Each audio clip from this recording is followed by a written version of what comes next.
Fala galera, esse aqui é mais um episódio da Mesa Podcast. Eu vi que vocês curtiram muito o último episódio, teve bastante reação, bastante comentário, que foi um episódio sobre comunidade. Hoje aqui o nosso papo é um pouco diferente. O nosso papo é sobre gestão financeira e principalmente gestão financeira das empresas.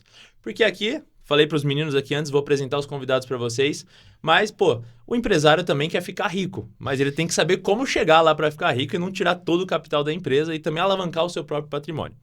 Antes de começar esse podcast, eu preciso te avisar que no dia 20 de agosto vai ter Papo de Boteco edição 5. Nosso convidado é o Marcel Roxo, que foi lançador da Stage, foi lançador da Performance, já trabalhou com Joel J, Flávio Augusto, Thiago Nigro, Caio Carneiro, com todos esses caras grandes nomes do digital. Inclusive, esse cara foi o cara que bateu um recorde de número de pessoas numa turma de social media no Brasil. Ele colocou 3 mil alunos de uma vez quando ele fez a turma da Stage. Neste episódio só, vai ter um QR Code que você consegue pegar um preço que não vai ter em nenhuma outra rede. São só para os ouvintes desse podcast, para você ir no nosso evento do Papo de Boteco 5, que acontece dia 20 de agosto, lá em Sertãozinho. Bom, sem mais enrolação, estou aqui com duas pessoas que, além de pessoas que eu admiro muito no trabalho, são pessoas que são os meus amigos. Gosto muito deles e coloquei eles aqui agora para a gente trocar uma ideia, eu provocar e eu ter uma mentoria aqui de fato. Bom, meninos, muito bem-vindos à mesa. Obrigado. É bom ter vocês aqui. É o primeiro podcast deles, então, Sim. Por favor, Sejam pacientes. Sejam pacientes, comentem Vamos muito, com deem calma. força e assistam até o final esse podcast, que eu tenho certeza que eles estão... Porque sempre o primeiro podcast, o cara sempre traz o máximo de conteúdo possível, porque ele quer entregar, né? Então, é isso. Eu tô aproveitando o hype de ser o primeiro podcast aqui de vocês. Bom, primeiramente eu tô aqui com o Glauberto. O Glauberto é fundador da Virtus. Inclusive, o meu seguro em vida, Asus, está na mão desse cara aqui. Porque uma vez a gente estava conversando e ele falou assim para mim: cara, você tem seguro do teu carro, você investe teu dinheiro na tua empresa, qual que é a única coisa que não pode acabar se pra tua empresa não acabar? De fato, era eu ali naquele momento, né? A máquina de fazer dinheiro. Aí eu falei, fosse bom.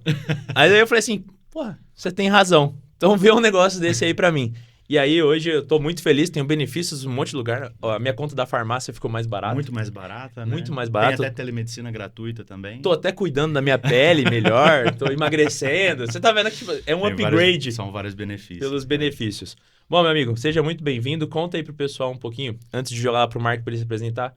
O que é a Virtus, o que você faz hoje, qual que é o teu momento? Legal, cara. Eu acho que a melhor forma de explicar a Virtus é só dando um passinho atrás e falar que eu vim de banco. Então, na Virtus, hoje, a gente visa fazer tudo o contrário do que o banco faz. Então, realmente atuar de uma forma que seja do interesse do cliente, seja através de um consórcio, seja através de um seguro de vida, um seguro de sucessão. Agora, a gente está iniciando um projeto de plano de saúde também dentro da nossa empresa. Então, é realmente chegar no empresário, no empreendedor, entender as dores, as necessidades dele e, sem viés de uma representação de marca, a gente buscar no mercado algo que faça sentido para ele. Seja na questão de coberturas, de demanda, ou mesmo a questão financeira também. Então, cara, o empresário chegou, cara, estou pensando em fazer uma aquisição a médio e longo prazo. Vamos dar uma olhada para o consórcio. Eu estou com um seguro de vida que eu acho que eu pago. Vamos revisar ele, ver o mercado, o que a gente consegue encontrar interessante para você. Acho que o core básico da Virtus é isso. Não ter nenhum viés com marca, realmente representar o nosso cliente frente a possíveis adversidades no futuro. Encontrar o melhor pro cliente. Sempre, cara, porque aí eu acho que isso traz perenidade pro nosso trabalho. Com certeza. E pro cliente. Com certeza. Bom, e estamos aqui também com o nosso segundo convidado, Marco Mingossi. Cara, muito bem-vindo, Marquinho. Muito obrigado, Pedro. Tô muito feliz de estar aqui, inclusive eu sou padrinho de casamento dele, tá? Então eu não vou dar moleza pra ele aqui hoje, porque essa é a minha função. O Marco é consultor financeiro, inclusive também sou cliente do Marco. Tô aqui, né, trazendo os caras que eu falo assim, dou dinheiro pra eles e ainda trago os caras aqui no podcast. Ajuda demais. O Marco é consultor financeiro. Marco, queria que você explicasse um pouco qual momento que você tá, onde que você tá, o que você tá fazendo hoje pra galera entender. Bom, Petro, primeiramente queria te agradecer pela oportunidade de estar aqui, né? Eu te acompanho desde sempre, a gente é amigo de longa data. Todos os projetos seus eu acho que estava presente um pouquinho em cada um deles. E, igual você falou, eu sou consultor financeiro, né? Eu sou um planejador financeiro. Então, a minha ideia é que hoje no Brasil, o brasileiro não sabe o que fazer em relação às próprias finanças. A gente é ensinado a ganhar dinheiro, mas não é ensinado o que fazer com o dinheiro. Qual o melhor caminho tomar, qual a melhor estratégia seguir. E o papel do planejador financeiro é exatamente esse. É direcionar as pessoas a atingirem os objetivos financeiros da melhor maneira possível, seguindo o melhor caminho e tomando as melhores estratégias. Boa, então o papo vai ser bom aqui. Com certeza. Bom, meninos, então vamos começar pelo que é bom. Vixe. O nosso público aqui, normalmente todo mundo que assiste o Papo de Boteco e nos acompanha, são empresários, são pequenos empresários, e a pergunta que fica é, quando vou ficar rico? Nossa, isso depende bastante. Que existe uma limiar ali entre, cara, qual que é o momento que eu começo a tirar dinheiro da empresa, qual que é o momento que eu começo a planejar a minha vida. Esse cara no começo, provavelmente... E eu sou muito desse cara, tá? Já passei... O Marquinho ainda me deu uma visão que foi melhorando, mas por muito tempo... você tá botando grana numa empresa e você tá investindo do teu capital próprio, você meio que mistura as coisas. Então, quanto que eu tô colocando lá, quanto que eu tô colocando aqui, e aí, beleza, você não tem preocupações, mas você tem que saber separar isso bem feito. Como que tá dando meu retorno sobre lá, quanto tá meu retorno aqui. E tem o tipo de cara que investe em todas as empresas, tem o cara que tem uma empresa só. E eu queria começar a partir desse ponto aqui, vou começar com o Glauberto. Posso te chamar de Juninho no podcast, Acho que é mais fácil, né? É. Eu falo até pros meus clientes. Fala assim, não, eu vou te chamar de Juninho. Cara, aqui, os caras então acham... Eu me apresento, os caras acham que eu tenho 70 anos. Aí depois que eles vão ver a foto de um rapaz ali, eu falo, não, me chama de Júnior, mais fácil. Então eu vou começar com o Juninho. Irmão, quando que o cara, de fato, pode e é saudável ele começar a pensar no patrimônio dele, pessoa física, alavancando isso com as empresas dele? Qual que é o momento que ele pode começar a arrancar grana? Ele fala assim, pô, agora eu tenho lucro, vou tirar uma grana daqui. Qual que é esse momento? Cara, eu acho que isso é bem relativo da realidade de cada empresa, de cada empresário. É lógico, o cara ele tem que ter ciência quando ele está iniciando um novo negócio, um novo projeto, que no começo é muita transpiração e pouco retorno financeiro. Se aquilo lá é a única fonte de renda do cara, eu acredito que o negócio só se torna saudável se ele conseguir realmente ter uma retirada mínima de sobrevivência ali e continuar reinvestindo no negócio dele. Agora vamos pegar outro tipo de situação. Vou usar meu exemplo. Eu tenho a minha marca esportiva também, que eu iniciei quando eu trabalhava dentro do banco, ou seja, não era a minha fonte de renda principal. Então, 100% de tudo que a minha marca rendia, eu reinvestia nela. Sim. Mas eu estava numa posição confortável.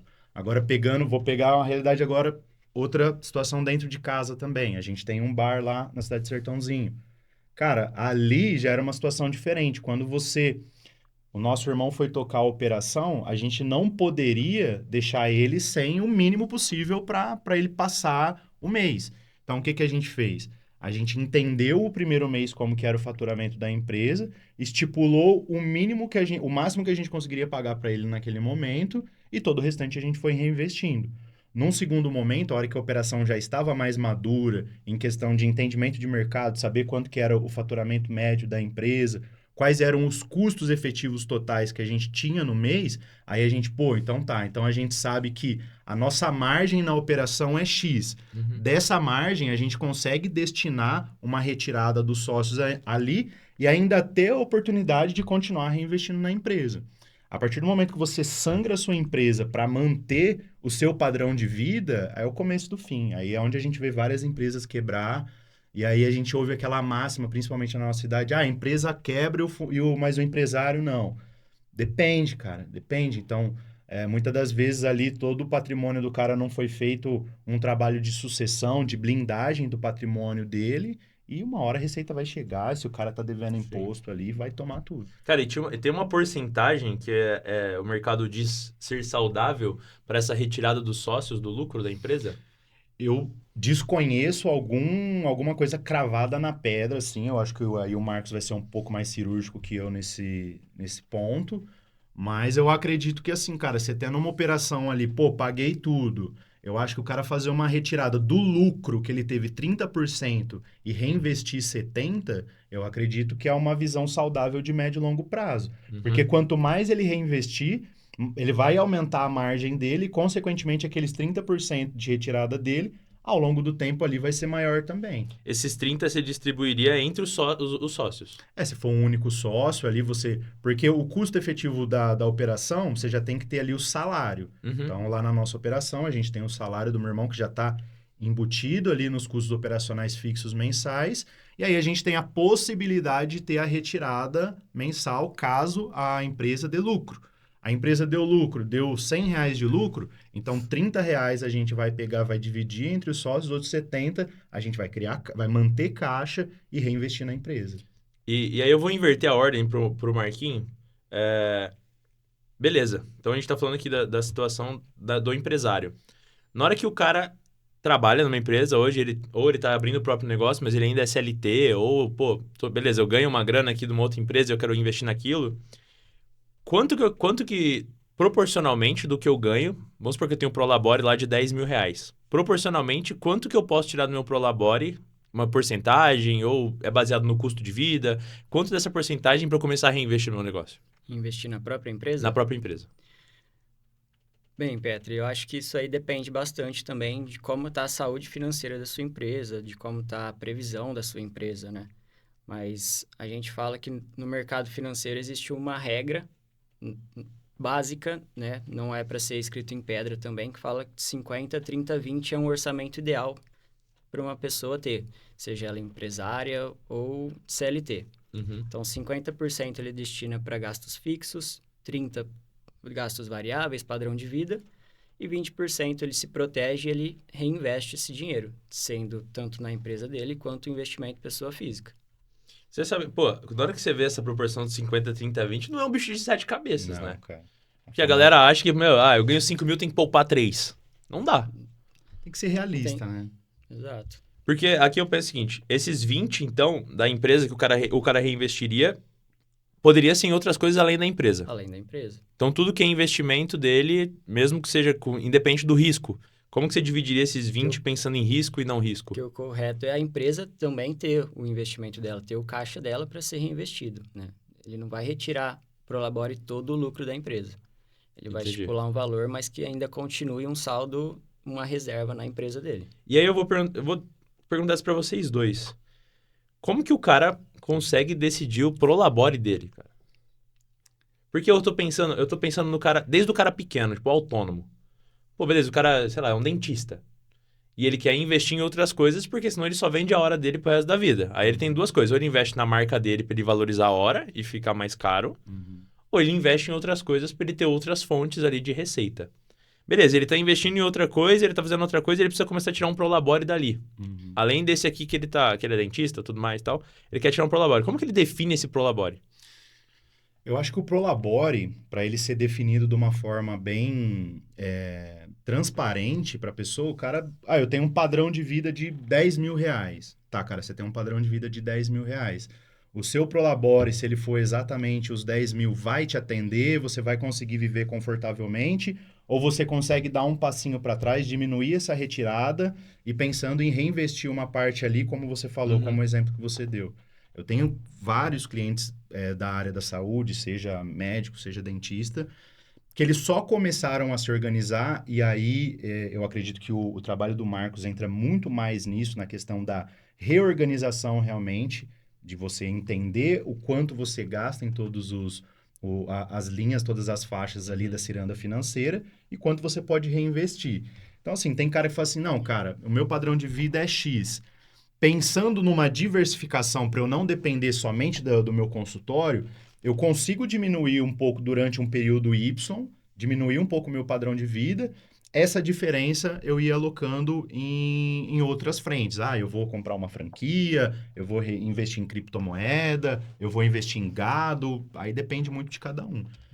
Eu acho que essa questão do Prolabore, ela precisa ser muito transparente realmente com a pessoa e com a empresa. Porque se você vê vários empresários lá com altas retiradas, o cara tá começando o início do fim da empresa dele ali. Sim. Eu quero manter o meu padrão de vida era 10, mas eu vou fazer uma retirada de 15 todos os meses, sendo que a empresa não tem fôlego financeiro para manter. Ele é como se fosse um funcionário. Qual que é a sua hora? Minha hora como dentista, como médico, o que o mercado está praticando? Não, o mercado pratica isso. Se você fosse contratar alguém como você, quanto você pagaria para essa pessoa? Aí o cara, não, eu pagaria 10 mil por mês. Então, cara, eu acho que aí é um bom lugar para a gente começar, para a gente entender seu Prolabore. A empresa é sua, você vai ter a retirada de lucro. Então, se contrate, como você contrataria alguém no mercado, e se organize financeiramente para que aquilo seja suficiente para manter o seu padrão de vida. Eu acho que começa daí. É lógico que é uma linha pessoal, que eu acredito, mas eu acho que é um ponto de partida para a gente entender como que o mercado vem praticando essa retirada de prolabore hoje, pensando em profissionais da área da saúde, que é o que eu tenho um pouco mais de afinidade. Marquinhos, você como você... Perfeito. Eu concordo com o Juninho, concordo com o que ele falou. A partir do momento que a empresa é a fonte de renda da pessoa, a empresa tem que estar saudável para ele conseguir retirar o prolabore dele. Então, ele tem que ser pé no chão, ele tem que ser realista com a saúde financeira da empresa também, não somente com a dele. Para isso, ele tem que ter o orçamento da empresa e o orçamento dele. Ele tem que ter as contas separadas, saber o custo da empresa, saber o custo dele e adequar o custo dele ao que a empresa suporta pagar de prolabore para ele. Muito com base no mercado, igual o Juninho falou. Tá, vou continuar pra você essa pergunta aqui, que imagina que o cara é barbeiro. Cara, o cara corta cabelo dentro da casa dele lá, vou dar um exemplo, dentro da casa dele ele tem a barbearia dele pequenininha lá. Cara, no fim do dia, o que ele fatura é o que ele gasta. Tá? Qual que seria o passo a passo para esse cara começar a se organizar? O primeiro passo é separar pessoa física de pessoa jurídica. Eu vejo assim, ok, mas no mundo ideal. O cara é muito difícil ele fazer isso. Ele é um autônomo. O que você sugeria pro cara para ele começar a separar isso? Porque eu imagino que o cara não tem nem... Quando ele vê só o que entra e o que sai, ele não sabe tanto que ele gasta. Ele só vê assim, conta de energia. Beleza, é a conta de energia da minha casa e da barbearia, tudo junto no mesmo lugar. Então tá, eu vou pagar tudo, é uma conta de energia só. Mas o cara às vezes não vê a lâmina que ele compra, ele não vê a maquininha que tem que investir. Como que você... Imagina que hoje você encontra lá um cliente que tá tudo embolado. Como que você começaria esse passo a passo com o cara? Pô, perfeito. Primeiro a gente tem que mapear quais são todas as despesas da barbearia dele. Qual que é o custo da operação, quanto ele gasta para trabalhar. E aí a gente, de novo, estipular o prolabore dele, que ele vai ser um funcionário da barbearia dele.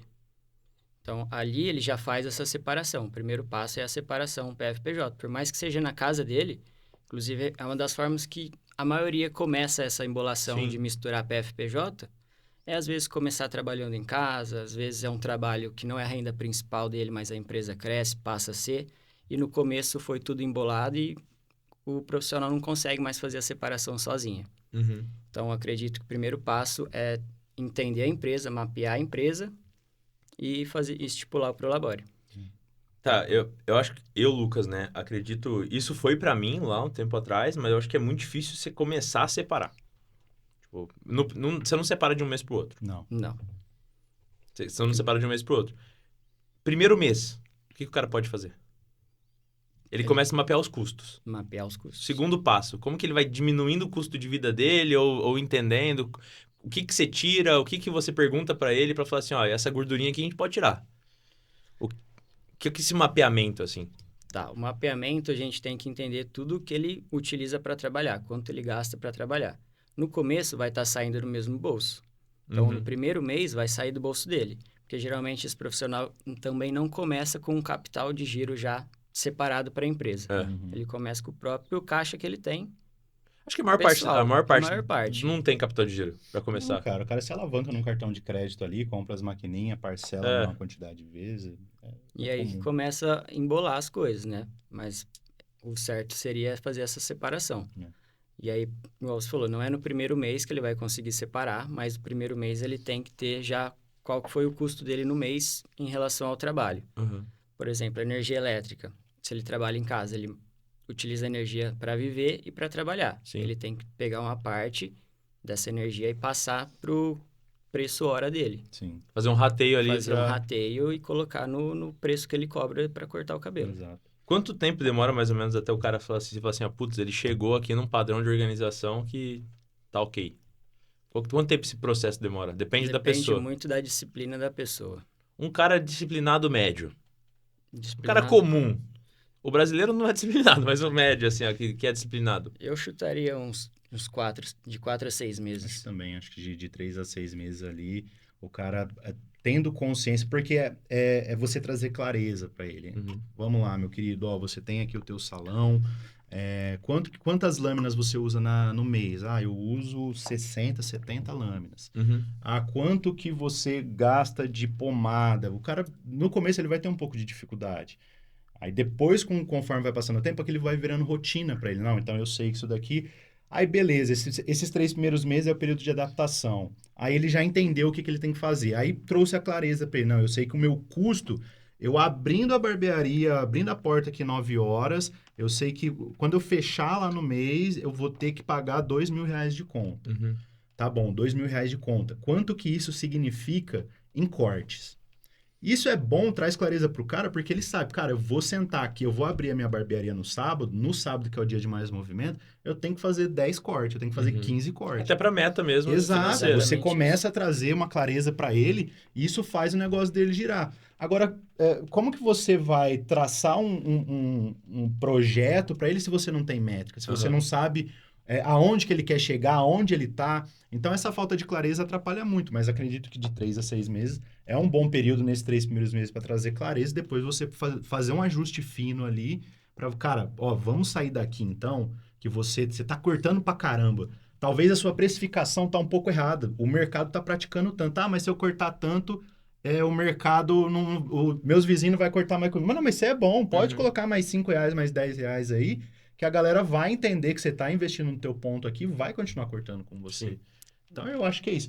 E eu acho que um ponto bônus, cara, que eu gosto muito de falar isso, eu falo para todos os meus clientes, inclusive pro meu irmão Matheus, se você estiver assistindo, eu quero saber se você fez isso.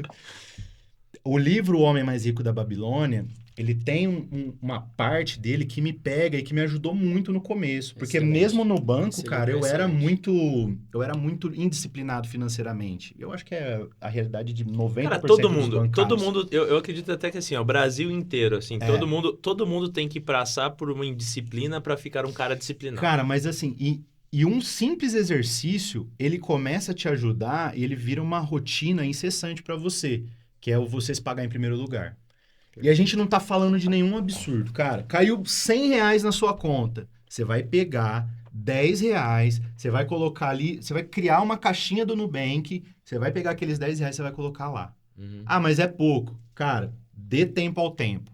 A partir daquele momento, você vai criar uma rotina, vai te dar ânsia. Nossa, eu sei que eu tenho R$1.000 para receber, eu sei que eu já tenho 100 para colocar na caixinha.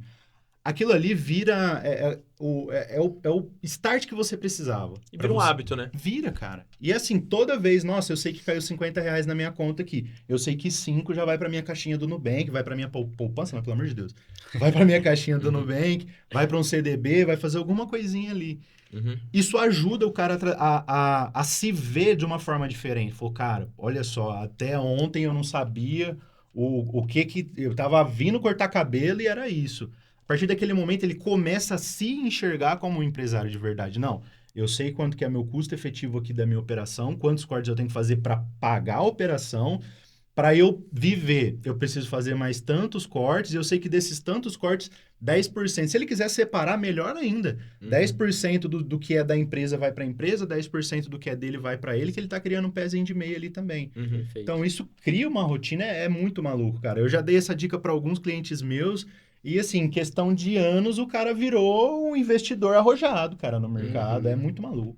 O que eu vejo... gosto, né? Investir. Exato. O que eu vejo... Você consegue ver crescendo de pouquinho em pouquinho ali. A hora que você vê no final do ano, você tem uma quantia legal. Exato.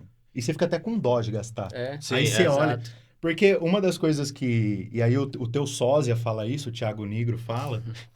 que, cara, e é verdade isso. Tipo assim, cara, você tem R$3.000. Você tem R$3.000 de conta para pagar. Você tirar 300 e se pagar em primeiro lugar, você tem 2.700. Irmão, você vai virar o giraia, mas você vai dar um jeito de pagar aqueles 3.000. Você vai vender uma coisa que você não estava usando, você vai fazer um bico, você vai fazer alguma coisa, mas você vai dar. Agora, se você tem os 3.000, você paga os 3.000 de conta, você continuou na mesma, você não saiu do lugar. Sim. Então, isso é muito louco, cara. E é verdade. Você tira uma parte ali, você vai dar um jeito. O brasileiro é criativo. O cara dá um jeito de conseguir cumprir, porque o brasileiro ele é criativo, mas ele também é honrado. Então ele dá um jeito ali depois de honrar com os compromissos dele. E não só viver o mês, né? Exato. Sim, cara, eu trouxe o exemplo do autônomo aqui, porque eu acho que é bem claro, eu acho que é o mais difícil de se organizar. Quando o cara é meio que assim, cara, eu sou meio que um CLT, eu tenho uma rotina de CLT, mas eu sou dono do meu negócio. Sim. Então, eu acordo 8 horas da manhã, eu saio 6 horas da tarde, eu atendo tantos pacientes e beleza. Então, tipo, eu acredito que até com médico pode ser que aconteça. Cara, é um desafio enorme com o médico.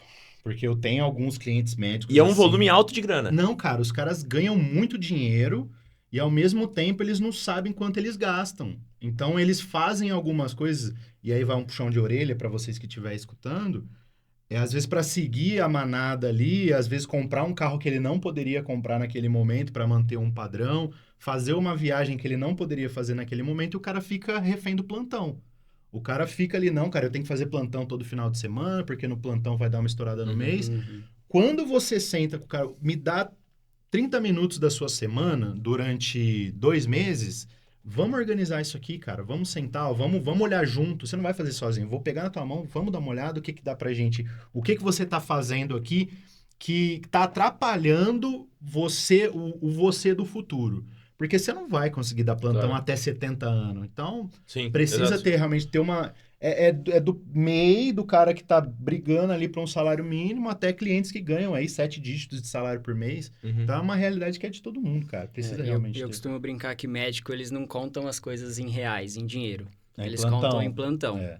Então, quantos plantões eu tenho que dar para comprar Exato. aquilo? Vai pra Quantos Dubai. plantões... Não é quanto Sim. em reais custa, em quantos plantões eu tenho que fazer, quantos plantões eu tenho que dar. É uma muito troca de louco, trabalho por só um que- benefício. Exato. Só que aí o cara deixa de viver com a família dele, não acompanha o crescimento dos filhos. E lá na frente esse cara ele vai se cobrar.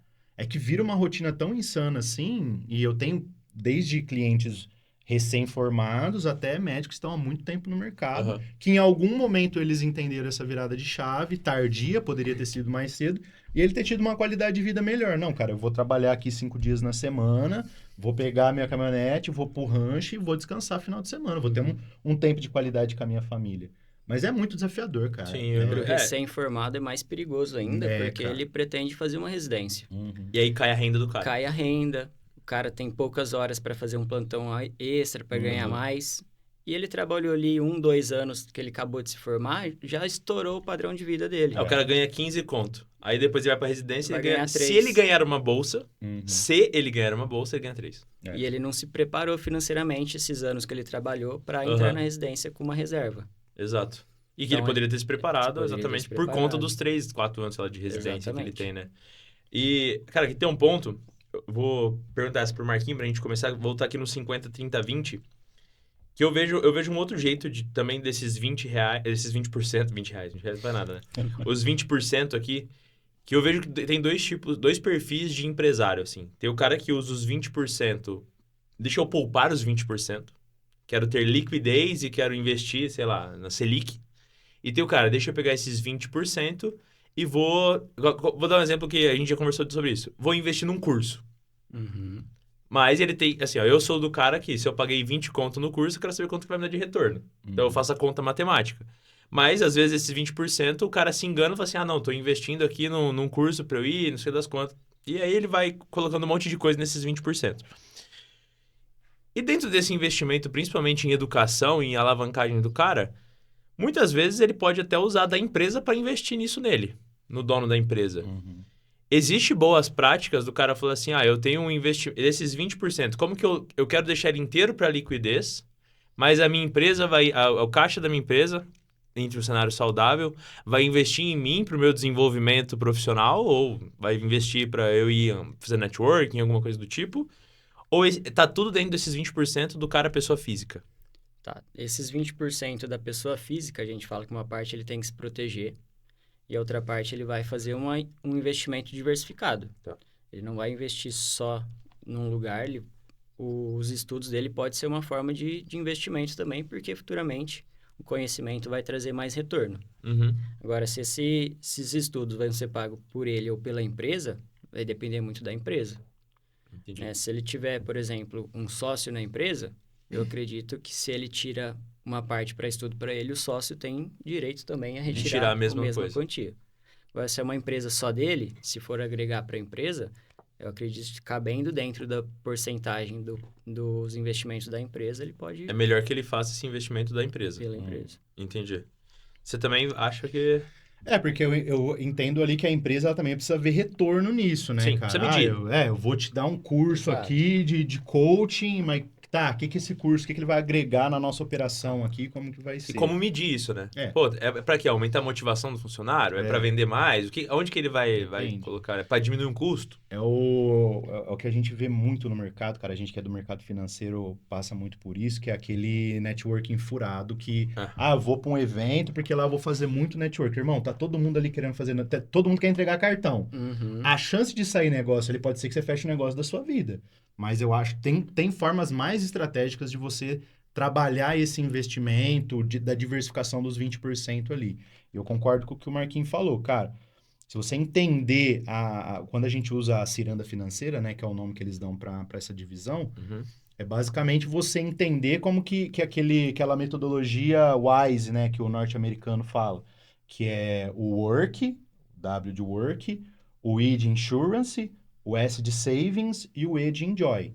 Então, ele cria esse acrônimo para realmente mostrar para as pessoas como que o mundo financeiro deve funcionar na prática. Então, todo mundo precisa trabalhar, Work. Aí, o que vem depois? O Insurance, que é o seguro, né? Sim. Por que o seguro de vida é importante? Igual você, quando você fez seu seguro de vida. Porque a sua capacidade laborativa, ela depende de você, do seu intelecto, da sua locomoção.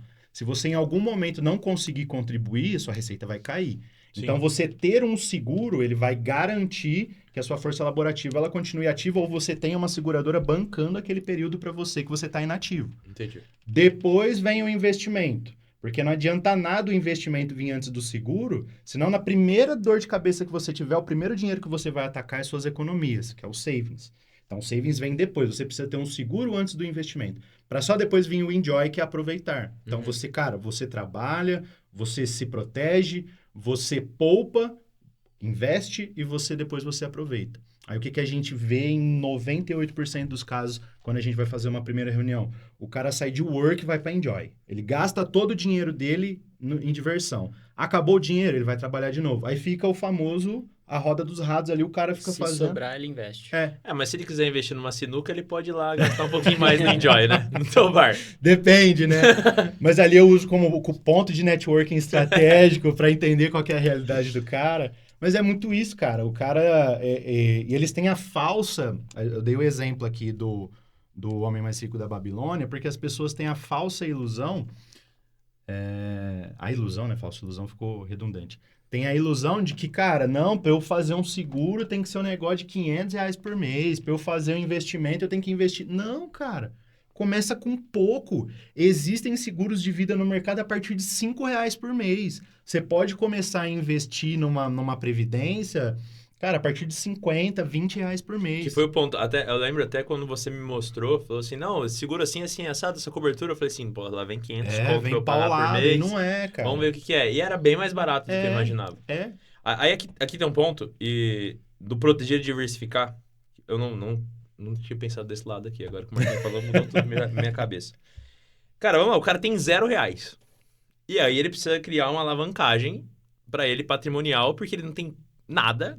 Eu ia falar porra nenhuma, mas o YouTube ia cair, agora caiu. O cara tem porra nenhuma, velho. E ele precisa começar a criar patrimônio. Dentro desses 20%, vamos supor que ele tenha lá R$1.000 por mês que ele poderia guardar, liquidez. Mas ele quer alavancar patrimônio. Se ele pegasse esses R$1.000 e começasse a pagar uma carta de consórcio, ainda assim ele estaria diversificando ou ele estaria protegendo? Se ele tem R$0 hoje, ele tá só diversificando. Mas é uma opção ruim pro cara que quer construir patrimônio. É uma opção ruim. Ele teria que ter... Para começar, sim. Uma parte disso guardado em liquidez e uma parte para ele investir. Com certeza. Se alguma coisa acontecer com ele, como que ele vai continuar pagando, por exemplo, essa carta de consórcio? A primeira coisa que ele vai parar de pagar vai ser o consórcio. Se ele der sorte de ser o primeiro sorteado. Já aconteceu bastante. E, cara... porque esse é um assunto, e agora eu acho que tá meio na moda o negócio do consórcio, né? Porque tá todo mundo agora querendo fazer consórcio. Antes ninguém queria fazer, agora todo mundo quer fazer. E eu queria entender um pouco de vocês, aonde vocês veem que entra e qual que é o momento ideal pro cara fazer isso.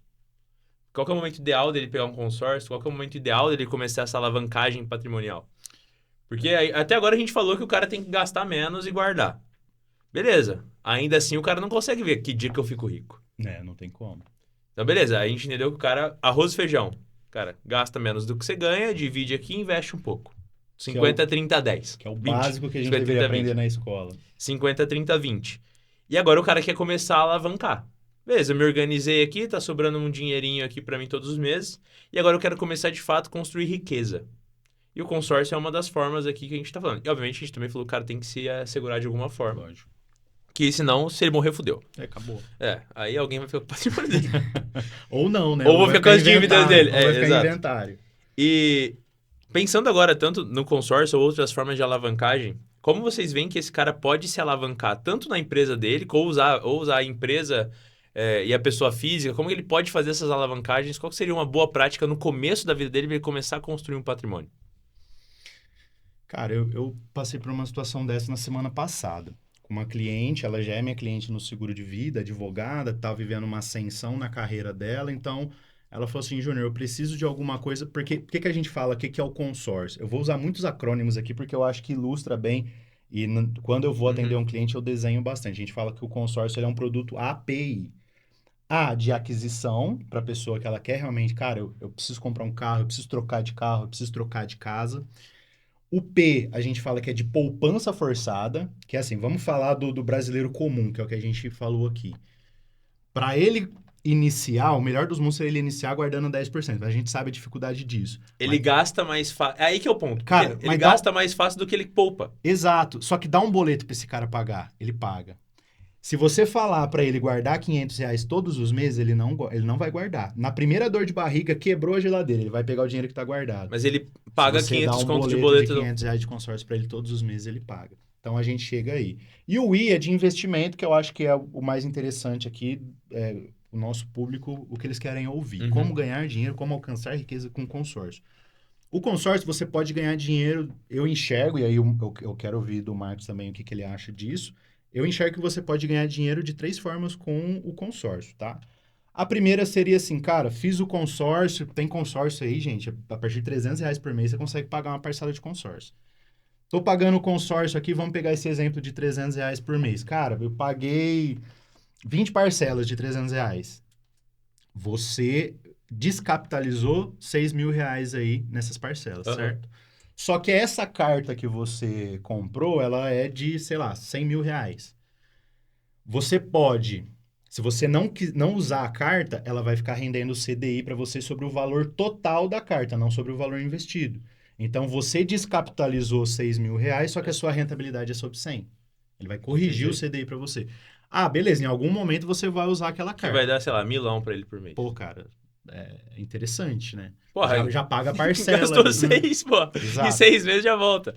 É lógico, você continua Sim. pagando a parcela, ela vai ter um reajuste ali, porque a gente está falando de uma meia parcela, enfim, foi só para exemplificar.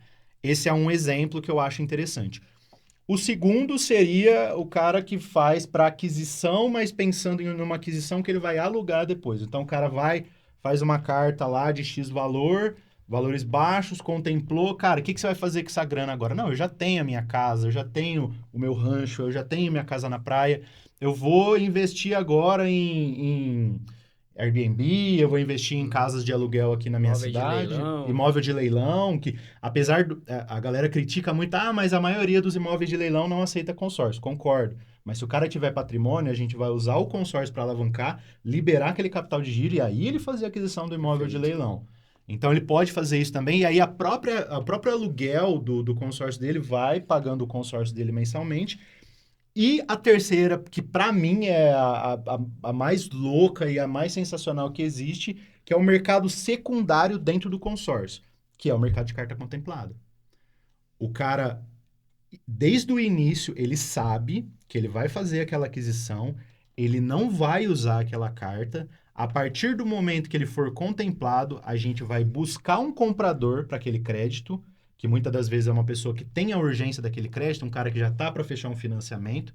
A gente vai trazer aquele cliente e mostrar a oportunidade do consórcio.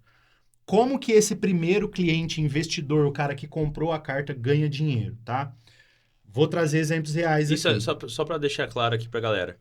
Tô pagando lá meu consórcio e eu fui sorteado. O consórcio é um sorteio. Ou lance, beleza. Então, ou eu dou o lance lá, tipo, uma parcela do total para ser sorteado, para ganhar aquela carta. Isso. Tipo um leilão. Isso. Ou eu vou ser sorteado, certo? Um ou outro. Ok, se eu fui sorteado, hoje minha carta foi contemplada, eu tenho direito a R$100.000 de crédito. Nesse momento, o cara que foi contemplado, ele vende essa carta. Exato.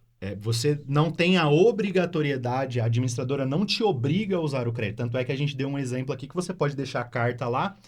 Por que ela faz isso? Vamos pensar que, cara, o imóvel que eu quero comprar não está pronto. Eu comprei um imóvel na planta, eu tive a sorte de ser contemplado, ou eu estrategicamente fui contemplado num período menor do que a entrega da chave. Eu só vou usar a hora que o imóvel estiver pronto. Então tá, então a gente vai render o CDI. Ou você, cara, o imóvel que eu ia comprar, desisti. Não quero mais, a empreiteira quebrou, não sei. Eu quero transferir essa carta. Legalmente, você pode transferir. A administradora ela não pode intermediar e colocar ágio. Só que você, como investidor, é por isso que muitas pessoas criticam o consórcio falando que não é investimento. O que eu entendo que é investimento? Você coloca uma quantidade de recurso e você retira mais do que você colocou. Isso, na minha visão, se caracteriza como investimento. Sim.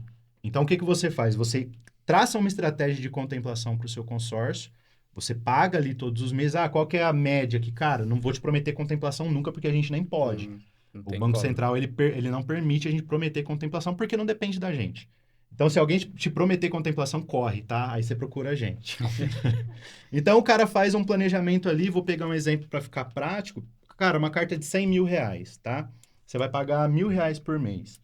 No 18º mês, você pagou durante 1 ano e meio, você foi contemplado, seja por sorteio, seja por lance embutido, que é sem você tirar recurso do seu bolso. Tá bom, e agora eu vou vender essa carta. Tá. Quanto que vale uma carta de 100 mil reais no mercado hoje? Hoje a gente está vivendo uma alta da Selic. A gente está com uma Selic a 15%. A média de valor de uma carta contemplada, já pronta no mercado, é entre 35% e 45% do valor do crédito. Então, você desembolsa... 40 pila. Tá. 40. Só que você desembolsou 18. O que acontece aí com esses 22, essa diferença? Você vai pôr no seu bolso. Rói de 2. Beleza. É muito louco, cara, isso. E tem um amigo nosso em comum, não vou abrir aqui por questão de LGPD, que ele fez um consórcio conosco lá no escritório, uma carta de 600 mil, o cara pagou a primeira parcela, ele parcelou em 3 vezes no cartão, que algumas administradoras permitem isso, e ele foi sorteado na primeira assembleia. Então, ele nem chegou a pagar a primeira parcela, que ele parcelou em 3 vezes ainda, e foi sorteado. A carta dele de 600 mil no mercado, ela teria um valor de 200 mil. O cara pagou R$2.000 só, R$2.500. Nem o Tigrinho faz isso. Não, cara. E aí, o que aconteceu, cara? Ele ainda foi bem tranquilo, ele tava com muita pressa de vender, ele vendeu a carta por R$110 mil. Então, ele efetivamente tirou do bolso dele ali R$2.700 e vendeu por 110 mil em um mês. É a regra? Não, isso é a exceção. Mas com uma boa estratégia, você consegue fazer uma leitura dos grupos para as pessoas e colocar, cara, vamos aqui, a gente vai diversificar, a gente vai, em vez de você fazer uma carta de 600, a gente vai fazer 5 de 120 ali para você, vamos diversificar, porque é para investimento, então acaba sendo estratégico. Falei pra caramba, não, mas cara, é um assunto que empolga. Eu vou trazer pro Marquinho agora esse contexto, tudo maravilhoso que você falou. Mas quais são os riscos que tem nisso aqui e onde que o cara perde a oportunidade? Porque, beleza, não me parece difícil. E você vendeu de um jeito muito bem. Onde que tá a dificuldade de fazer isso e de manter a estratégia? Onde que tá a dificuldade do cara de fato deixou conseguir? mais difícil pra mim. Eu fiquei com a parte boa. Você ficou com a parte boa? Bom, riscos de manter a estratégia. Fluxo de caixa. O cara não conseguir arcar com a parcela, ficar inadimplente, né? Outro risco, ele se planejou para ser contemplado, ele não tem valor para dar lance e ele não foi contemplado dentro do prazo que ele queria. Então, dentro do consórcio, para a gente minimizar os riscos, a gente tem que ter um planejamento também, tanto para entrar quanto para sair dele. Seja contemplar através de lance, ou seja, esperar vender a carta, a gente tem que ter um planejamento dentro do consórcio também. E dentro dos clientes que você... O Juninho deu um... Cuzudo, cara, né? Gigante. Não, mas... Dentro dos exemplos que você tem, quais clientes que você já teve que foram bem-sucedidos com consórcio? O que eles colocaram dentro... Como que eles usam o consórcio no planejamento deles? Para trazer um pouco de cases aqui pra galera entender como usar. Trazer um case aqui que a gente conversou essa semana, inclusive. Uma cliente que ela queria trocar de carro. Né? Ela tinha um carro avaliado a 180 mil, ela queria um carro de 250. Então, a gente fez a carta de 250.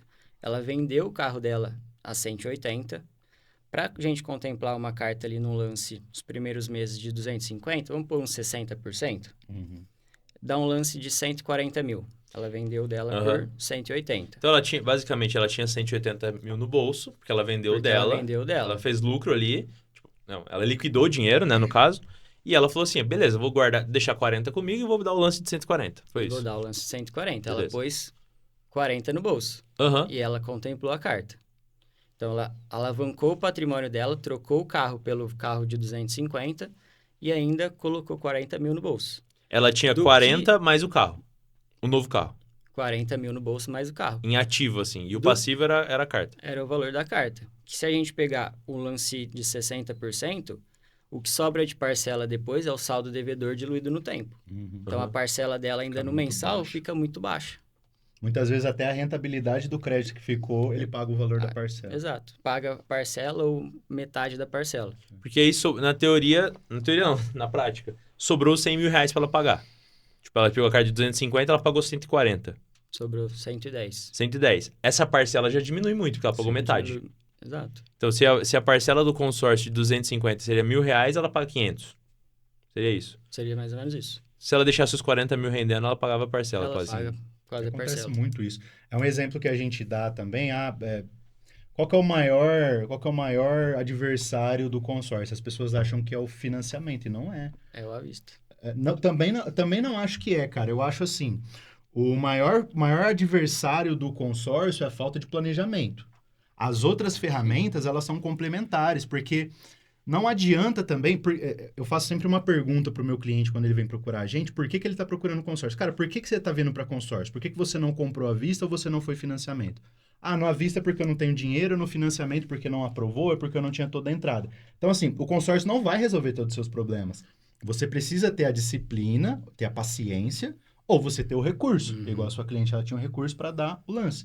Se o cara achar que ele igual aconteceu com esse cliente meu, que vai acontecer com todo mundo, esquece, cara. Tá, mas vamos lá. O consórcio, ele é uma compra planejada. Entendi. Apesar das estratégias, das formas diferentes de finalizar a compra, é uma compra que tem que ser planejada. E apesar um pouco da sorte também. Então, tipo assim, o cara tem que se planejar no tempo que... sorte é um bônus, né, cara? Ali o Exato, consórcio ele é planejamento, não dá pra sorte. contar com a sorte. A gente nunca conta com a sorte. É trabalhar com um planejamento. A gente tava falando do à vista. Eu ia falar isso, porque assim, ó, a minha impressão é que o à vista depende. Porque um exemplo dessa cliente, ela tinha o dinheiro para dar à vista. Ela tinha, lá, os 70 mil de diferença do carro dela pro 250 do novo carro. Só que não compensa ela descapitalizar isso. Se ela colocou mais 40 no bolso. E ela não deveria ter, vamos supor, o à vista, eu vejo o à vista, eu quero a opinião de vocês, dentro do desconto que eu tenho se for à vista. Se o cara falar assim, ó, cara, você tem 15% de desconto à vista. Depende ainda. Vai depender, mas... Depende. Beleza, mas 15% de desconto à vista, o meu dinheiro talvez nem renda 15%. Eu vou trazer um case aqui, então, que eu acho que fica fácil da gente visualizar. Obviamente, ninguém dá 15% de desconto no Brasil, Difícil, né? Só eu. Que tá dando no papo de boteco. Não, 15 não, gente. Nem o QR Code aqui é um pouquinho, mas não chega nos 15. Tá ótimo. Eu vou trazer um case de um cliente que eu acho que ajuda a exemplificar muito tudo isso que a gente está falando. Ele tem uma empresa de pequeno e médio porte lá na nossa cidade, em Sertãozinho, trabalha com móveis planejados. E ele falou, cara, eu quero comprar uma casa, a casa está à venda na rua da minha empresa, na minha logística, isso vai ser sensacional. E eu tenho 200 mil reais na minha conta, a casa custa 200 mil reais. Eu falei, cara, uma puta de uma oportunidade. Você vai economizar tempo, vai economizar combustível, vai diminuir o seu risco na hora de sair da sua casa até o trabalho. Mas vamos ser estratégico. Se você tirar esses 200 mil reais do seu bolso agora e imobilizar ele, você fica sem um puto no teu bolso. Não sei se eu podia falar a palavra, mas eu falei. Já caiu o vídeo no... Então tá bom.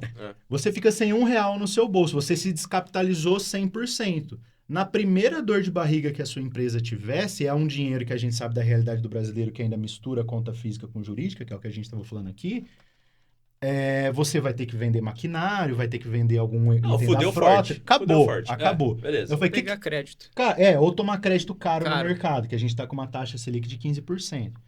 Qual que foi a sugestão que a gente deu? Ele acatou e deu certo. Ele falou, cara, vamos fazer o seguinte, vamos pegar 100 mil reais, você vai guardar. Aí eu fui ensinar ele a investir, ele nem sabia investir. Ele tinha uma conta lá numa cooperativa de crédito, Bancos não são ruins, cara. Você tem que saber usar ele a teu favor. A gente achou lá um CDB que estava bom para ele, com liquidez diária que ele precisava, aplicamos lá para ele. Colocou lá bonitinho, ia render ali, sei lá, líquido para ele ia sobrar R$915 por mês. Com os outros 100 mil, a gente fez uma carta, na época acho que foi 230, 240. A gente usou uma parte da carta como lance embutido, mais os 100 mil dele como recurso para comprar. A gente conseguiu contemplar ele no primeiro mês. Foi e comprou a casa.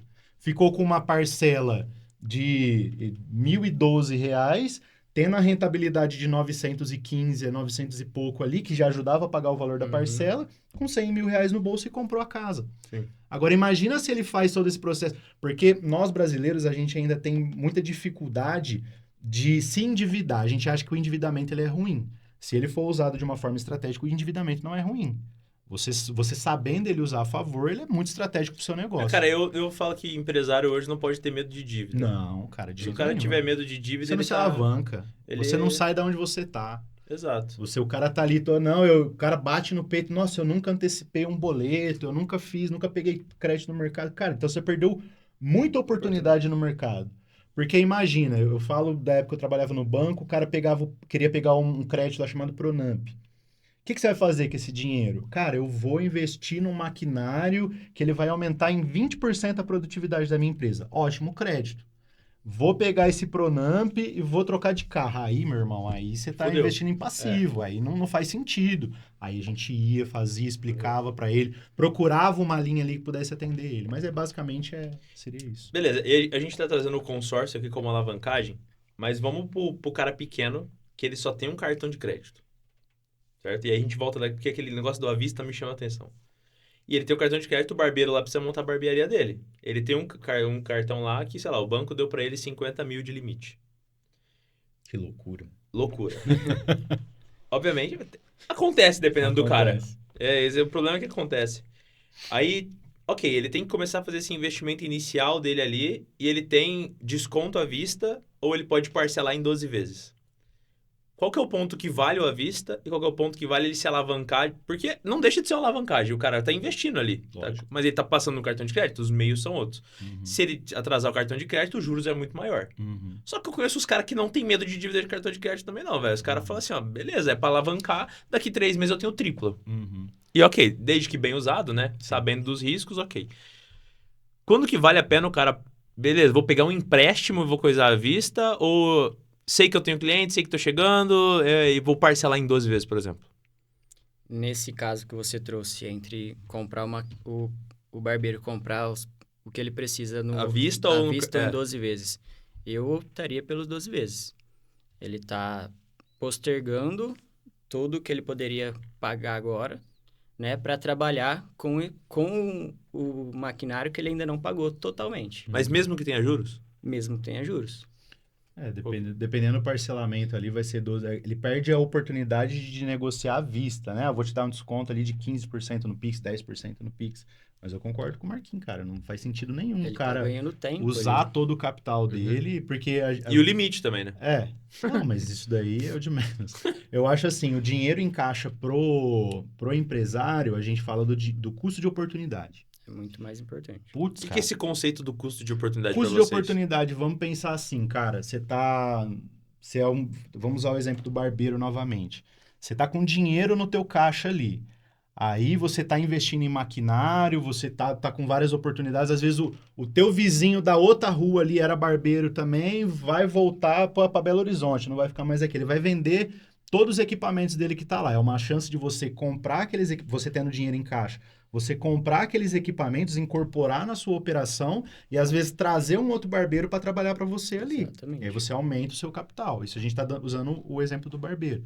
Isso é custo de oportunidade. Trazendo para outros ramos, sei lá, cara, você tem uma transportadora, você ter dinheiro em caixa, você tendo o consórcio ou qualquer outra forma de alavancagem para aumentar a sua frota, quando acontecer alguma dor de cabeça com alguma outra pessoa que a gente sabe que infelizmente o mercado é assim, o cara não vai vender o caminhão a preço de tabela FIP. Ele vai dar um descontaço e quem tiver dinheiro ali vai levar. O empresário, então, deveria ter... O empresário não, mas a pessoa física também. O cara deveria ter uma parte do capital destinado dele para encontrar oportunidade. Tipo, aparecer oportunidade. Isso aqui eu posso... Reserva de oportunidade. Existe a reserva de oportunidade pro cara. Existe. E desde que ele entenda do produto também, né, cara? Porque assim... Eu não vou comprar um salão de beleza se eu não entendo nada. e aí eu volto Você pro não vai livro. comprar um caminhão se você também não... Aí Mas se eu conhecer um caminhoneiro... Depende, você não sabe os riscos da operação. Então eu vou trazer de novo, e eu acho que eu vou reforçar isso, porque se eu pudesse recomendar um livro para todo mundo, seria O Homem Mais Rico da Babilônia. É um livro muito, muito simples de ler, fácil, muito rápido de ler, e ele vai mudar alguns conceitos gerais sobre finanças. E lá no livro ele também fala isso, que em determinado momento o personagem principal, ele dá o dinheiro para um cara que era um oleiro, que trabalha com óleo, para comprar algumas pedras preciosas para ele num outro lugar. Uhum. Quando esse cara traz as pedras preciosas, ele percebe que ele tinha sido enganado, que era só vidro colorido. Então, isso diz realmente sobre, cara, por que você vai investir em algo que você realmente não domina? Por exemplo, eu vou falar por mim. Cara, eu acho criptomoeda o negócio mais louco do mundo. Acho sensacional, mas eu não entendo.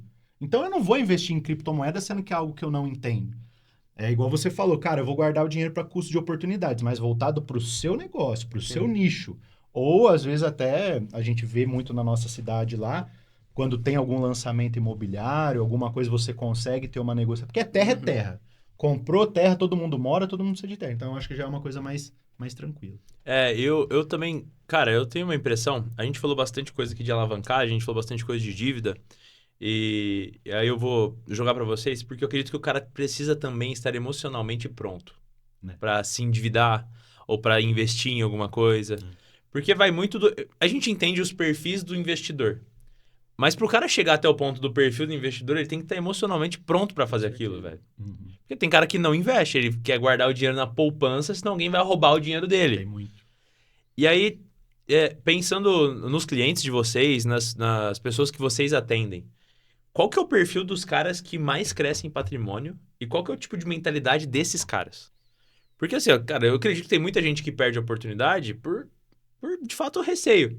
Eu brinquei com os meninos do Papo de Boteco outro dia, agora os meninos que entraram na sociedade, e eu falei assim pra eles, cara, ó, a gente tava fazendo os custos do evento e tal, o evento vai custar 20 mil. Eu falei assim, nossa, ficou barato pra mim. Antes eu ia ter que pagar 20 de dívida, agora é só 5. Divide em 4, é 5 conto pra cada um de dívida. Pulverizou. Eu tô falando assim, ó, pra mim é maravilhoso, né? Aí eu brinco com eles e falo assim, ó, porra, a dívida em 4 é mais barato. Acho que eu vou fazer tudo em mais pessoas. E qual que é o tipo de mentalidade que vocês percebem o cara que tem mais sucesso tanto no crescimento patrimonial da empresa dele, quanto na pessoa física? Na consultoria, né, a gente costuma falar que é como se fosse uma árvore. Então, a gente trabalha desde as raízes até a expansão patrimonial, que é a hora que a árvore cresce e começa a dar fruto. Então, existe um percurso a percorrer até a gente começar a expandir o patrimônio dessa pessoa. Então, por tudo que ela passa aqui, organização financeira, a gente protege a pessoa, a gente começa a investir para a gente poder expandir o patrimônio. Aqui, no final, a pessoa já está com uma mentalidade, porque ela já tem uma bagagem. Então, a gente não vem direto para a expansão patrimonial. A gente prepara a pessoa para expandir esse patrimônio. E aí, consequentemente, a pessoa que tem um perfil mais arrojado, mais disposta a correr riscos, pode ser que ela tenha um pouco mais de chance de alavancar mais rápido o capital dela, porque ela não pensa nessa proteção, ela tem um perfil mais de risco. Agora, qualquer pessoa que a gente conseguir construir isso, trazer ela, proteger ela, investir, a gente consegue fazer ela expandir o patrimônio. Pode não ser no mesmo tempo que uma pessoa mais arrojada, mas a gente consegue fazer esse trabalho. Mas o cara tem essa mentalidade, que tipo assim, ó, eu preciso primeiro construir o meu solo para depois ir plantando. Muitas vezes não tem. Ou o cara que cresce mesmo, o negócio dele eu tomo risco pra cacete. Aí é uma via de mão dupla, né? O cara que tem a mentalidade, ele sabe que lá na frente ele vai conseguir. Ele vai crescer. Pode ser que demore mais. Pode ser que demore mais. Agora, o cara que dá a cara a tapa ali, pode ser que ele quebre também. Ele corre o risco da ruína. O que o outro que tem um planejamento não corre. Mas aí antes de jogar pro Glauberto a mesma pergunta, eu vou de novo aqui, ó, porque eu quero saber dos clientes de cada um de vocês. Beleza, esse cara que ele sabe que ele corre o risco de dar merda. Porque eu arrisco muito. Conversando com esse cara, ele se preocupa mesmo, velho? Ele acha que vai dar merda? Muitas vezes não. Porque eu penso que o cara não acredita que vai dar merda, velho. O cara não acredita. A gente tem que trazer isso pra ele. Entendi. A gente tem que mostrar. Você tem que ser o médico falando assim, ó, cara, beleza, se você fez cirurgia no joelho e fica com a tua perna pra cima, você pode ter trombose. Tipo isso. É basicamente isso. A gente tem que mostrar o outro lado pra ele. Legal. Mano, é porque assim, ó, eu acho que a mentalidade do cara... ele não acha que ele vai perder, ele não acha que vai cair na ruína, entendeu? E eu acho que são esses caras que constroem patrimônio. Cara, Grandes coisas assim. Porque quando... Desculpa Não, te imagina. cortar, mas é porque quando dá certo, Dá você muito fica certo. Dá sabendo... muito certo. Dá muito certo. É tipo Bitcoin. Só que quando dá errado, Só que dá você muito nunca- errado. E você nunca fica sabendo dos caras que deram muito errado. Eu tenho casos, cara. Você Eu tenho fica casos... sabendo de quem deu muito certo. Eu Vocês tenho- vão me trazer o caso de alguém que deu muito errado? Não, eu cara, quero saber, acho assim, eu quero saber. eu acho que o cliente nem abre pra gente quando dá muito errado. Porque, assim, o ego nesses momentos, assim... Eu lido com grandes empresários e os caras, normalmente, eles têm o ego, assim, um pouco maior. E muitas vezes com mérito, porque o cara pegou uma oportunidade e construiu um negócio muito grande se arriscando. Não é o caminho que eu acredito. Eu não acredito. Eu acho que é válido você ter uma mentalidade de skin the game total. Cara, não, vamos pro fight, beleza. Só que não é o que eu trabalho para os meus clientes e não é o que eu acredito. Quando eu pego um cara assim, eu tento trazer ele para a realidade que eu acredito, que é, cara, vamos construir esse castelo, esse monumento que você quer construir numa base sólida.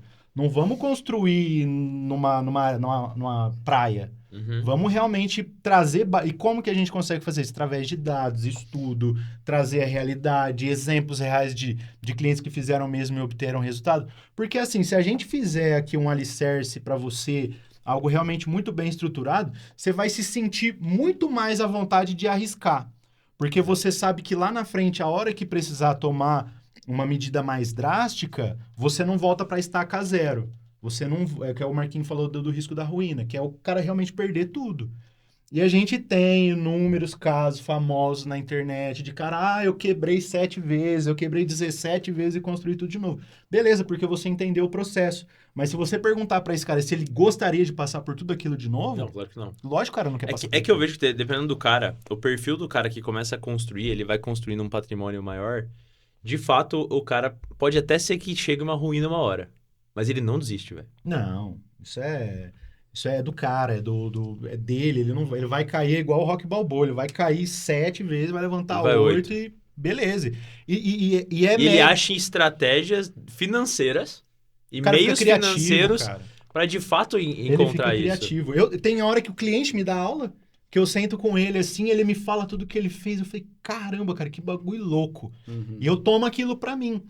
E é mérito dele, a gente não tá lá para tirar o mérito do cara que construiu um império tomando muito risco, mas para mostrar para ele que existem alternativas mais saudáveis no mercado, ele se precaver.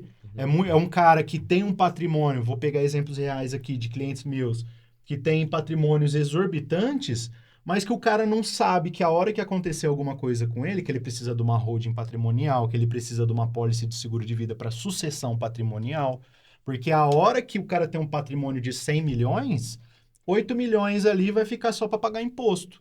E aí a família não tem liquidez, tem um monte de patrimônio, tem dinheiro congelado nos investimentos.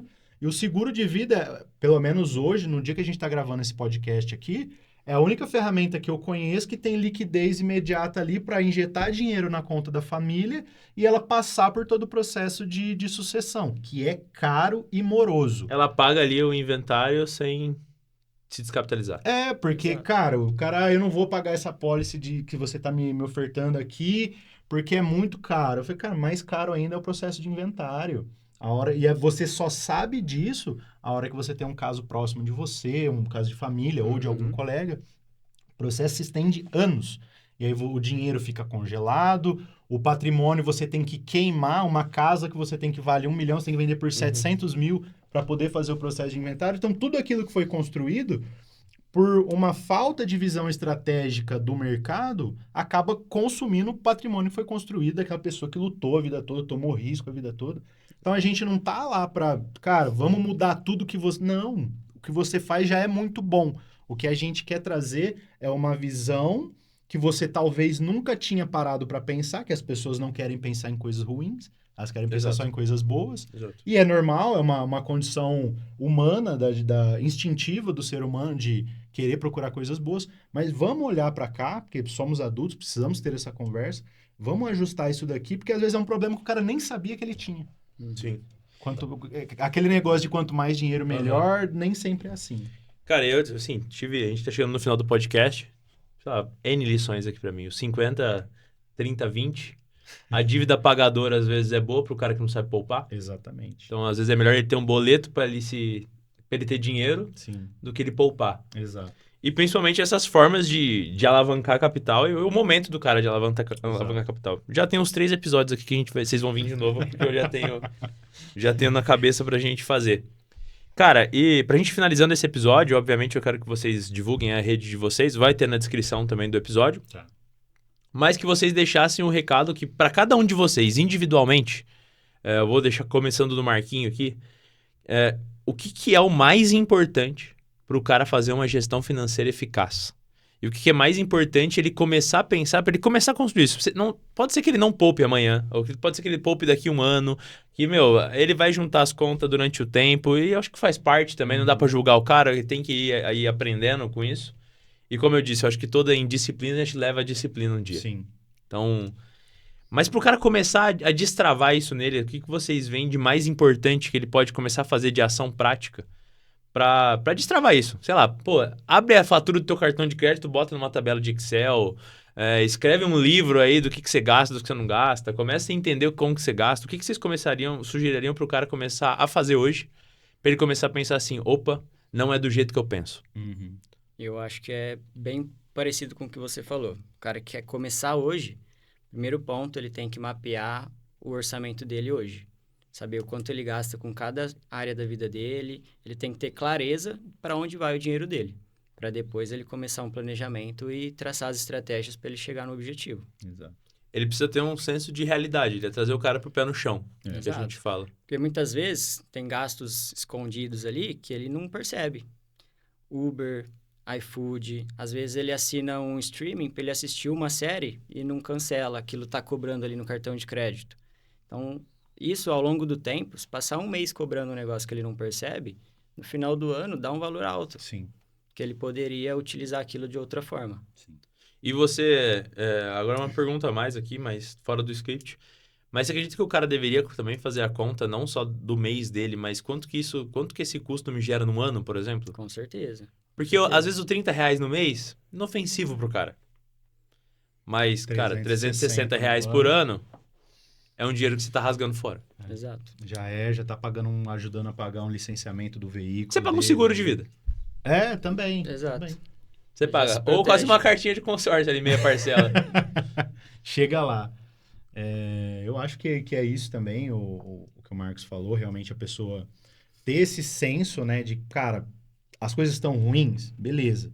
Então, tenha a atitude de começar a entender a sua realidade e não só colocar aquilo no papel, mas colocar em prática. Porque o que a gente vê muito, cara, é a galera consome uma quantidade exorbitante de conteúdo e não coloca nada em prática. Eu acho que, e aí eu gosto e bato sempre nessa tecla dos 10%, se pagar em primeiro lugar, porque eu acho que é a forma mais eficaz de você colocar em prática. Se você colocar na sua cabeça que de tudo que entrar na sua conta, 10% é teu, os outros 90% é para os outros, que você tem que se pagar em primeiro lugar, eu acredito que aquilo ali já vai abrir uma porta que estava emperrada ali há muito tempo e vai ajudar o cara. É o ponto de partida que ele precisava. Cara, beleza, comecei a guardar dinheiro. O que eu posso fazer para conseguir guardar mais dinheiro por mês? O que dá para eu economizar? Cara, eu falo por mim. Eu fui reclamar esses dias vou falar o nome da empresa aqui, no Sem Parar. Eles estavam me cobrando R$50 por mês de um negócio que quando eu contratei era 14. Liguei, reclamei, voltou a ser 14 Cara, de eu novo. vi isso, eu vi o meu ontem, você acredita? Ainda loucura. bem que você falou que você ligou. Vou ligar hoje. Fica a dica aí, todo mundo tem Sem Parar. O Sem Parar era R$14, foi para 50. Você reclamava, acabou a volta pra publi. 14. Se o Sem Parar quisesse me patrocinar um dia, nunca mais vai existir esse mundo aqui. Obrigado. Não, cara, mas Espero que você me patrocine com o valor que o Sem Parar me patrocinaria. Ou com o processo que eles vão vir, né? Exato, pelo menos isso você paga lá. Mas umas coisas bobas e a gente entra no automático e o problema do cartão de crédito, quando a gente até brincou, o barbeiro ali com um limite de R$50 mil, cara, não é demérito nenhum, mas aquele limite comporta a realidade dele, então isso aí vira uma bola de neve. Eu vou passar no cartão aqui que tá tranquilo. Cara, não tá tranquilo. Aquilo ali, ele vai virar um negócio maluco se você... Sim. E o cartão... ele é uma ferramenta muito estratégica para você acumular pontos, para você fazer outros tipos de estratégia, que pode ser uma fonte alternativa de renda para você também. Senão a gente entra até naquele meme, né? O cara ganha 5 mil, mas ele tem um limite de 50, então ele ganha salário de 50. Ele tem 55 por mês. Cara, e para finalizar aqui, um dos maiores perigos que eu fui vendo dos empresários que a gente tem contato, principalmente no Papo de Boteco, é que às vezes o cara entende as coisas como um falso investimento. Vem muito do que você falou, tipo assim, ó, pô, você não vai... O custo de oportunidade não é um negócio que você não sabe fazer. Então, às vezes, é o cara que... Ele é barbeiro e ele quer ter... Pô, enquanto o cliente tá aqui, eu vou contratar um cara para lavar o carro dele. Beleza, pô, uma baita ideia. Aí ele vai lá e compra o maquinário. Aí ele compra o maquinário, gasta lá 4, 5 conto pra comprar as máquinas pra lavar um carro. Que é aquelas máquinas de água lá, aquelas paradas. Beleza, comprou.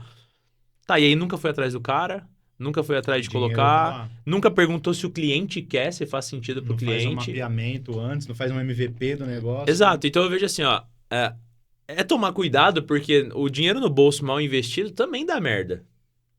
Então o cara, beleza, pô, eu nem perguntei pro meu cliente se ele quer. Aí eu falo que dentro da empresa, cara, o financeiro tem que ser o que bate o martelo junto com você. Mas você tem que entender, fazer um diagnóstico da empresa. Então você precisa falar com marketing, você precisa falar com venda, você precisa falar com o cara da produção. Pô, faz sentido a gente investir para reduzir custo? Eu lembro até hoje, pra gente finalizar esse podcast, de uma vez, lá na Serflex ainda.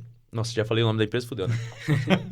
Mas a gente tinha uma vendedora que ela relatava pra gente que o problema da empresa, né? O problema da sobrecarga nos vendedores era que vinha muito orçamento repetido. Então, por exemplo, como a gente é distribuidor, a gente revende e a gente vende para o consumidor final, normalmente o cara que da revenda, ele faz o orçamento comigo e o consumidor final faz o orçamento comigo, mas o consumidor final também faz com a revenda. Então, eu tenho 2 orçamentos para o mesmo cara que está comprando, na teoria. E ela falava assim, o problema é esse, tudo mais. E aí a gente foi e eu fiz uma cotação via inteligência artificial, quanto que a gente poderia colocar ali um agente para começar a discriminar e fazer tudo aquilo. E nos custaria na época, não tava, né? Hoje é bem mais democrático, mas na época custava, acho que isso faz uns 2 anos. Custava entre 10 e 15 mil reais pra gente implementar. Porque precisava ser totalmente nossa, precisava ter conexão. E tinham várias conexões que eu não fazia com o nosso sistema. E aí eu cheguei numa reunião pra ela falou que trouxe esse problema, eu fui buscar a solução. Eu falei assim, você tem certeza disso? Porque vai me custar 15 mil reais. Se você falar que é isso, eu invisto. E aí o que acontece com o cara que é o barbeiro aí que eu tô dando exemplo? Ele não vai perguntar pro vendedor se é isso. E não fala qual que é o custo daquilo. Deixa eu comprar porque eu acho que vai funcionar. É o achismo, né? E aí que ela falou? Ela falou assim, eu acho que nem esse que é o problema, é esse que é o problema. E aí eu, de fato, puxei o relatório e nem tinham tantos, assim, que acontecia, mas não acontecia tanto, assim. A ponto de investir uma grana para resolver uma demanda. E aí eu falei assim, cara, o problema tá em outras coisas, o problema não tá nisso. Então eu falo assim, muitas vezes antes do cara achar que é só um jogo de dinheiro, mas também é um jogo de, como que eu melhoro meu negócio? Sim. O financeiro, o trabalho de vocês é tão importante pro cara bater o martelo. Seja comprar uma imersão, comprar uma consultoria, comprar um curso, comprar alguma coisa para a vida financeira dele, que às vezes ele precisa se capacitar para começar a alavancar. Mas o financeiro, tem que ser o último a bater. Sim. Só que tudo que eu tenho que entender antes faz muito sentido. Sim.